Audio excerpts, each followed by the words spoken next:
Light ഹൗസിൻ്റെ പുതിയ എപ്പിസോഡിലേക്ക് ഏവർക്കും സ്വാഗതം.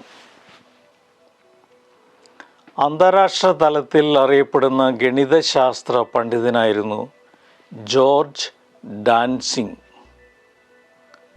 അദ്ദേഹത്തെക്കുറിച്ചൊരു കഥയുണ്ട്. ഡാൻസിങ് യൂണിവേഴ്സിറ്റി ഓഫ് കാലിഫോർണിയയിൽ പഠിക്കുന്ന കാലം കണക്ക് പരീക്ഷയിൽ ഒന്നാമനാകാൻ സാധിച്ചാൽ തൻ്റെ ഡിപ്പാർട്ട്മെൻറ്റിൽ തന്നെ ജോലി കിട്ടും എന്ന വിശ്വാസം അദ്ദേഹത്തിനുണ്ടായിരുന്നു. അതുകൊണ്ട് അദ്ദേഹം വളരെ ബുദ്ധിമുട്ടി പരീക്ഷയ്ക്ക് ഒരുങ്ങി. ഒരു ദിവസം പരീക്ഷാ ഹാളിൽ വൈകിയെത്തിയ അദ്ദേഹം ചോദ്യക്കടലാസ് കൂടാതെ 2 ചോദ്യങ്ങൾ ബോർഡിൽ കിടക്കുന്നത് ശ്രദ്ധിച്ചു.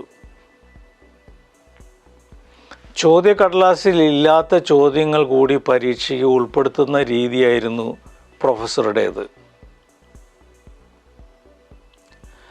അതുകൊണ്ട് ആ ചോദ്യങ്ങളും പരീക്ഷയുടെ ഭാഗമാണെന്ന് ഡാൻസിങ് കരുതി. പരീക്ഷയ്ക്ക് അനുവദിച്ചിരുന്ന സമയം കൊണ്ട് ചോദ്യക്കടലാസിലെ 8 ചോദ്യങ്ങൾക്കും അദ്ദേഹം ഉത്തരം എഴുതി.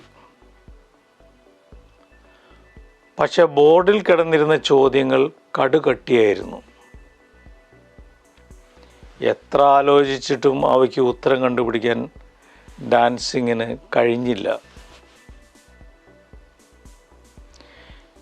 ഡാൻസിങ്ങിൻ്റെ അപേക്ഷ പ്രകാരം ഉത്തരം കണ്ടെത്താനായി പ്രൊഫസർ 4 ദിവസം കൂടി അനുവദിച്ചു.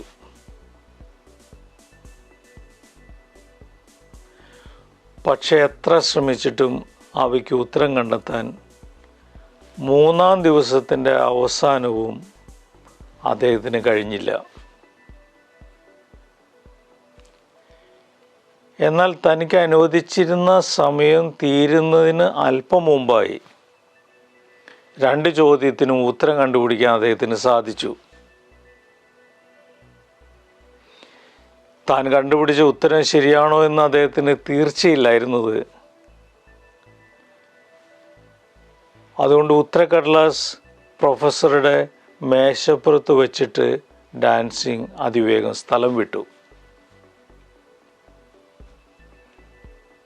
പിറ്റേ ദിവസം നേരം ശരിക്ക് വെളുക്കുന്നതിന് മുമ്പ്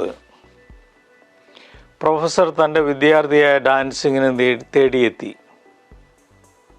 ഡാൻസിങ്, നിങ്ങൾ മാത്തമാറ്റിക്സിൽ ചരിത്രം സൃഷ്ടിച്ചിരിക്കുന്നു, പ്രൊഫസർ പറഞ്ഞു.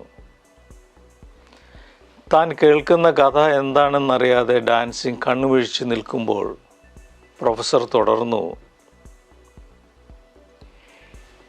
ഞാൻ അന്ന് ബോർഡിൽ എഴുതിയിട്ടിരുന്ന ചോദ്യങ്ങൾ പരീക്ഷയുടെ ഭാഗമല്ലായിരുന്നു.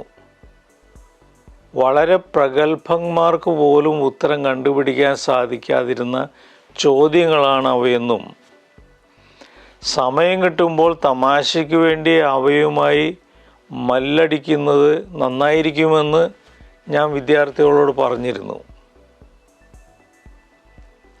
വൈകിയെത്തിയതുകൊണ്ട് നിങ്ങളത് കേട്ടില്ല. എന്നാൽ ഡാൻസിങ്, നിങ്ങൾ ആ 2 ചോദ്യങ്ങൾക്ക് ഉത്തരം കണ്ടുപിടിച്ചിരിക്കുന്നു. അടുത്ത ആഴ്ച മുതൽ നിങ്ങൾ എൻ്റെ അസിസ്റ്റൻ്റ് പ്രൊഫസറായിരിക്കും. ഈ വാർത്ത കേട്ടപ്പോൾ ഡാൻസിങ്ങിനുണ്ടായ സന്തോഷം വളരെ വലുതായിരുന്നു. പ്രഗത്ഭർക്ക് പോലും ഉത്തരം കണ്ടുപിടിക്കാൻ സാധിക്കാതിരുന്ന ചോദ്യങ്ങളാണ് അന്ന് ബോർഡിൽ കിടന്നിരുന്നതെന്ന് ഡാൻസിങ് നേരത്തെ അറിഞ്ഞിരുന്നെങ്കിൽ അദ്ദേഹം ആ ചോദ്യങ്ങൾക്ക് ഉത്തരം കാണാൻ ശ്രമിക്കുമായിരുന്നില്ല. ഉത്തരം കണ്ടെത്താൻ അസാധ്യമായ ചോദ്യങ്ങളെ അദ്ദേഹം അവയെ തള്ളിക്കളയുമായിരുന്നു.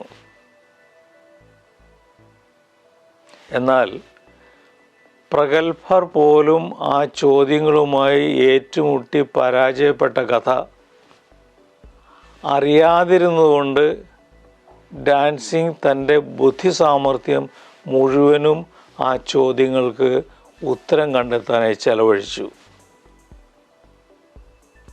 എന്നുമാത്രമല്ല, ആ ചോദ്യങ്ങൾക്ക് ഉത്തരം കണ്ടെത്തുക അസാധ്യം എന്ന ചിന്ത പോലും അദ്ദേഹത്തിൽ കടന്നുകൂടാനിടയായില്ല. അസാധ്യം എന്ന വാക്ക് ആവശ്യത്തിലധികം ഉപയോഗിക്കുന്നവരാണ് നമ്മൾ. നമുക്ക് മുമ്പേ കടന്നുപോയവർക്ക് സാധിക്കാതിരുന്ന കാര്യങ്ങൾ നമുക്കും സാധിക്കില്ല എന്ന് നാം തെറ്റായി കരുതുന്നു.